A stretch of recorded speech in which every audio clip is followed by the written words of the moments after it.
দ্রব্যমূল্যের দাম কমাই ফেলুক, আমাদের এত বেতন বাড়ানোর কোনো দরকার নেই। বাংলাদেশে মানুষের দামই কম আর সব জিনিসের দামই বেশি এবং বাড়বে। বাজেট তো বড় লোকদের জন্য, গরিব মানুষের জন্য কোনো বাজেট হয় না এই দেশে। গরিবের কথা কেউ ভাবে না। বাজেট অনুযায়ী আপনার দাম কোনোদিনই কমে নাই আজ পর্যন্ত। দেশের একটা দ্রব্যমূল্যের দাম বাড়লে কোনোদিনই কমে না, ঠিক আছে? আর সরকারের যে লোকেরা তারা তো আর বাজারে আসে না, তারা তো দ্রব্যমূল্যের দাম কি জিনিসে বোঝার ক্ষমতা নাই। আসে তো সাধারণ মানুষরা, তারা তো লোক পাঠায় দেয় কিনে নিয়ে যায়, তাদের সাথে তো আর আমাদের তুলনা করলে হবে না, তাই না? আমাদের সরকারের যেই টাকা বেতন দেয় তার চাইতে দ্রব্যমূল্যের দাম কমাই ফেলুক, আমাদের টাকা আরো কমাই ফেলুক, কোনো সমস্যা নেই। সাধারণ মানুষ খেয়ে বাঁচুক, আমরাও বাঁচি। কারণ আমাদের যেটা 80 টাকা কিনতে হইতেছে, একটা গরিব রিক্সাওয়ালা তার ওই 80 টাকা করে কিনতে হইতেছে, তাই না? দ্রব্যমূল্যের দাম কমাই ফেলুক, আমাদের এত বেতন বাড়ানোর কোনো দরকার নেই। পেঁয়াজ হলো আপনি 90 টাকা কেজি। আমাদের মতো মানুষের একদম কিনের বাইরে। আমরা যেখানে 1 কেজি খেতাম এখন আধা কেজি খাই। আমরা খাই তো খাই, আমাদের তো লস হইতেছে, আমরা তো বাঁচতে পারবো না। এবার কি বাঁচা যায়? আমাদের জন্যই ক্ষতি হয়েছে বেশি। বড় লোকের কিচ্ছু হবে না, কারণ ওনাদের আছে। ওনাদের 2 টাকা বেশি গেলেও লস না, আমাদের তো 2 টাকাই আয়। এই জন্য আমরা 2 টাকায় দিয়ে চলতে হয়, আমাদের কিছু করার নেই। এই যে আমাদের জীবনটা। বাজেটের সাথে দ্রব্যমূল্যের দামের কোনো আমার মনে হয় কোরিলেশন নাই। দ্রব্যমূল্যের দাম এমনিই বাড়ে, আবার কেন কমে সেটাও জানি না।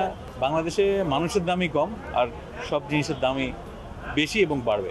বাজারের পণ্যের দাম ভাই ওয়েদারের মতোই। ওয়েদার যেমন গরম, বাজারও ঠিক তেমনি গরম।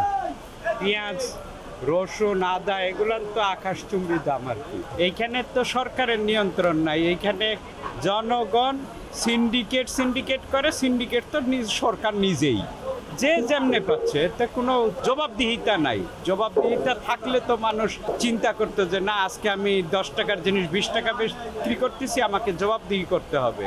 পরকালের জবাবের চিন্তাও করে না, দুনিয়ার জবাব তো নাই। বাজেট তো বড় লোকদের জন্য, গরিব মানুষের জন্য কোনো বাজেট হয় না এই দেশে। গরিবের কথা কেউ ভাবে না, আর গরিবের কথা কেউ শোনেও না। ইলেকশন আসলে কোটি কোটি টাকা ঢালে, কিন্তু ভোটারদের কোনো লাভ হয় না। কিছু পণ্য বাড়বে, কিছু কমবে, কিন্তু কমলে তো গরিবের লাভ নাই। গাড়ির দাম কমবে, ফ্রিজের দাম কমবে, খাদ্যের দাম তো কমে না, কৃষকের সবজির দাম তো কমে না। একটু আবহাওয়া খারাপ হলে 15 টাকার সবজি হয় 80 টাকা, গরিব মানুষ তো কিনতে পারে না। ভাই কিচ্ছু কিনতে পারি না আন্তরিক।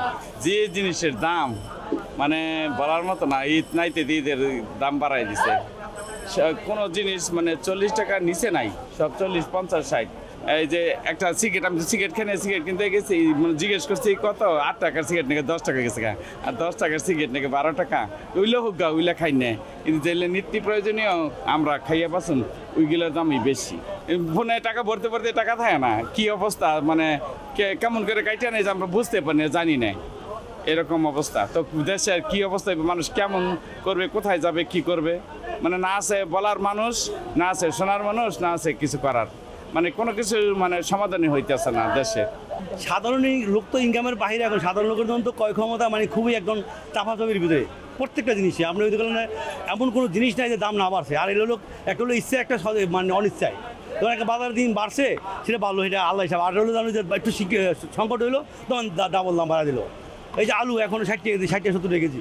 এরপরে প্রত্যেকটা জিনিস মানে সাধারণ মানুষ যে চলবে, তাদের মানে এটা বাইরে বলে তাদের কী অবস্থা, একটা বিশ্রী অবস্থা। মানে তারা অথচ সরকারের গালাগালি করে। কালকেও আমি এক্সারসাইজ করলাম, সরকারের খালি গালাগালি করে। সরকার সব তো সরকার নিয়ন্ত্রণ করতে পারবে না। আমাদের আপনার বিবেকের প্রশ্ন থাকে, আমরা বিবেকহীন হয়ে থাকে মানে প্রত্যেকটা লোক। সরকারের আমলা বলে যারা আছে, যত এই সাধারণ ব্যবসায়ীরা আছে, এই যারা ইম্পোর্ট করে, এরা সবচেয়ে দুর্নীতিবাজেরা।